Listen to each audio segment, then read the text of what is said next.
Private First Class Danny Ames found the diner the same way most of them did, by accident on a Tuesday morning in November when he had nowhere else to go. He had been discharged 9 weeks earlier, medical separation, left knee rebuilt twice and still not right, and he had been sleeping on a cousin's couch in Harker's Mill, because that was 11 miles from Fort Aldrin.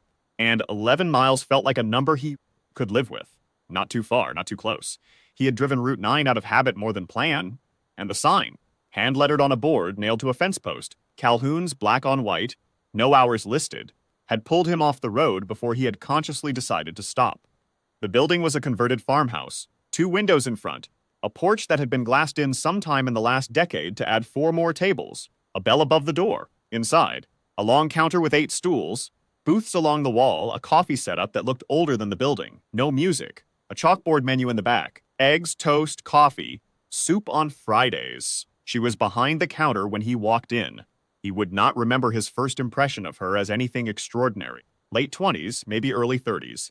Dark hair pulled back, a steady way of moving, no wasted motion, no performance of busyness, just the efficient economy of someone who had been doing the same task for a long time and had made peace with it.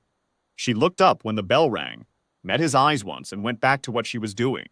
"Sit wherever," she said. He sat at the counter. She poured him coffee without being asked.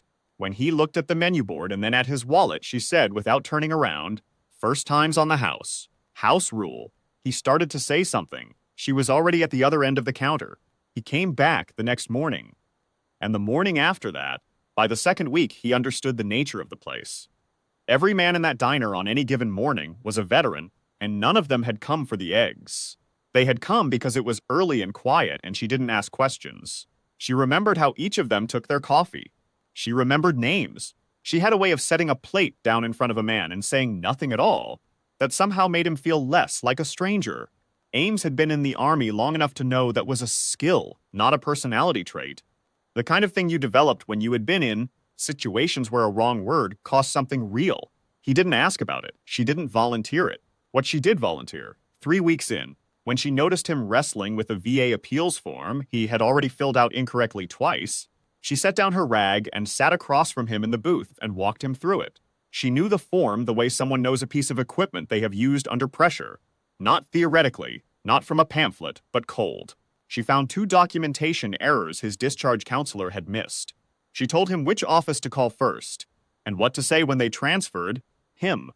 She wrote the name of the officer to ask for on the back of a paper napkin. He asked how she knew all that. "I've helped a few people fill those out," she said. That was all he got. Her name, he eventually learned, was on the business license framed above the register. C. Halbert, proprietor. The C stood for something she didn't use. The regulars called her by nothing at all. They just talked to her and she answered. Ames started thinking of her as the woman behind the counter, which was not how he thought of people, but he couldn't find a better category. She was there before he arrived every morning and still there when he left. She kept the place running with 1 part-time helper on weekends. She didn't seem tired exactly, but she had the particular stillness of someone who has moved past pious, tired into something quieter on the other side. He noticed other things across the months. The way she listened, fully, no phone, no half attention. When one of the older vets talked about something they hadn't talked about in 20 years. The way she tracked the room without appearing to. The way she could hear a conversation 3 stools down and interject at the exact right second with exactly the right coffee refill and say nothing, and somehow that was enough. Once in January, a man came in who was clearly not right, not just down, but wrong in the way Ames recognized from guys who had come back from their 3rd or 4th rotation too close to the wire, and she had him at a corner table inside 4 minutes, voice low, steady as stone. And the man was still there 2 hours later, when Ames left head up, color back in his face. Ames had asked the man the next morning what she'd said to him. "She told me what to do next," the man said. "Just that. Laid it out. One thing, then the other thing." Ames thought about that for a while. It was a Tuesday in late March when the first truck pulled into the lot before sunrise. Ames was early that day, the knee bad enough that sleep had quit on him around 4, and he had been sitting at the counter since 5:15, working through his second coffee when headlights swept through the front window. Then a second set, then a third. He assumed regulars coming in early.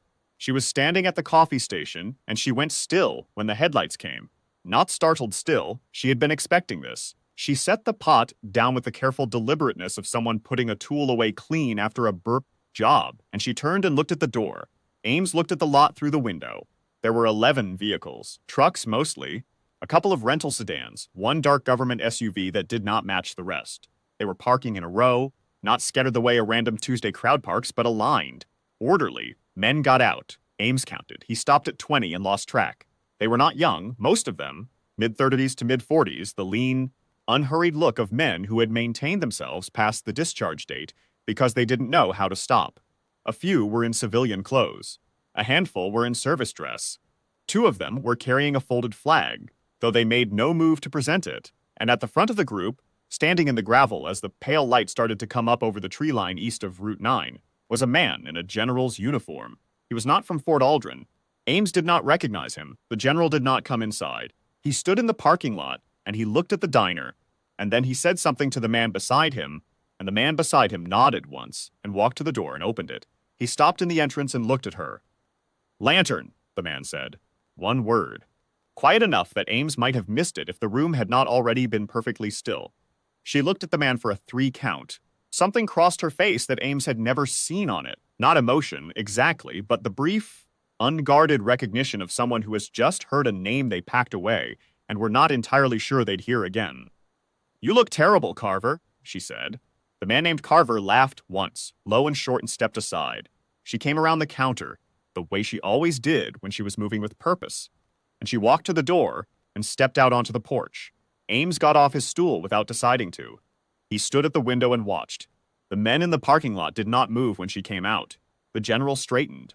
And then, one by one, without a command given, without any order passed, 23 men came to attention in the gravel lot of a roadside diner on Route 9 in the gray first light of a March morning.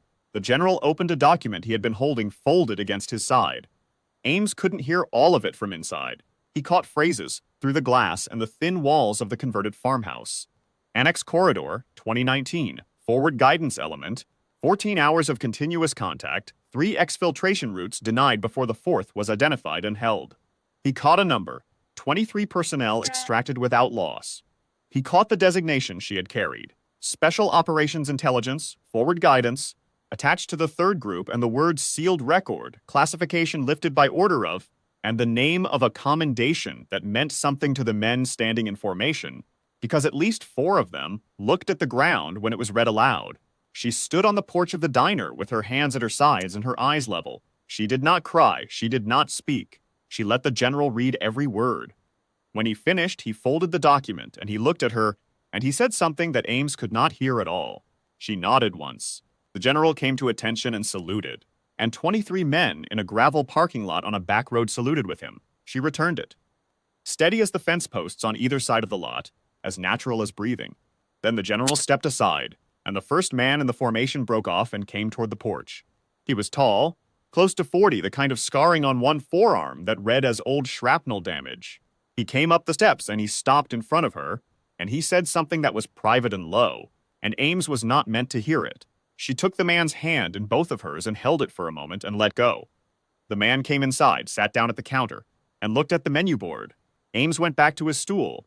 She came back, and 4 minutes later and went around behind the counter like she had stepped out to check the porch for a spill. One by one, the men from the lot came through the door and filled the counter and the booths. Some of them shook her hand. Some of them just looked at her for a moment in a way that said everything they couldn't organize into words. She poured coffee and took orders and said very little. The man named Carver sat at the end of the counter nearest the window and watched the road, which was what some people did when they still weren't sure they were safe somewhere. Ames finished his coffee and did not leave. At some point, without his quite tracking the transition, the diner became loud in the easy way of men who have a long history and enough distance from it now to laugh. Stories moved around the room, not the stories Ames would have expected, not combat stories or proof of valor stories, but the small ones, the ones about bad MREs and wrong turns, and the one time outside Kandahar when the whole team lost a very important card game to a man named Poole, who nobody trusted. She moved through the middle of all of it with her coffee pot and her quiet efficiency, and when someone told a story that had her name in it, or her call sign, her designation, the thing she had done in that corridor in 2019, she neither confirmed nor denied it. She only refilled your cup. Ames watched this and said nothing for a long time. Near 8 o'clock, when the lot had thinned to 7 vehicles and Carver had finally come away from the window and ordered actual food, Ames caught her at the coffee station. "How long have you been out?" he asked. She looked at him. A considering look, not guarded, just accurate. "About as long as you've been coming in here," she said. He thought about that. "Did you know we'd all end up here?" he asked. Meaning the diner, meaning the regulars, meaning whatever it was she had built on Route 9 out of eggs and coffee, and the kind of listening that cost something. She was quiet a moment.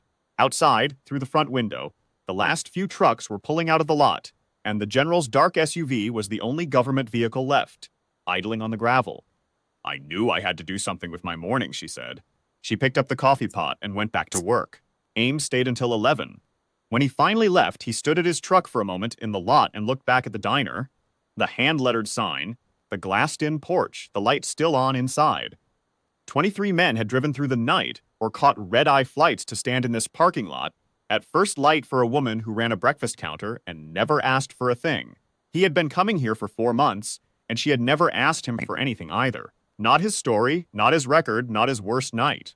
She had just made sure the coffee was hot, and the form was filled out right, and the booth in the corner was available when you needed it. He got in his truck.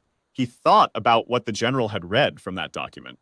The corridor held for 14 hours, the 23 men brought out clean, the record sealed and then set aside and never mentioned. And he thought about the woman who had built a diner on a back road outside a base and kept the door unlocked, and remembered how every man took his coffee. He did not know what name to give what she had done, either time. He figured that was probably the point.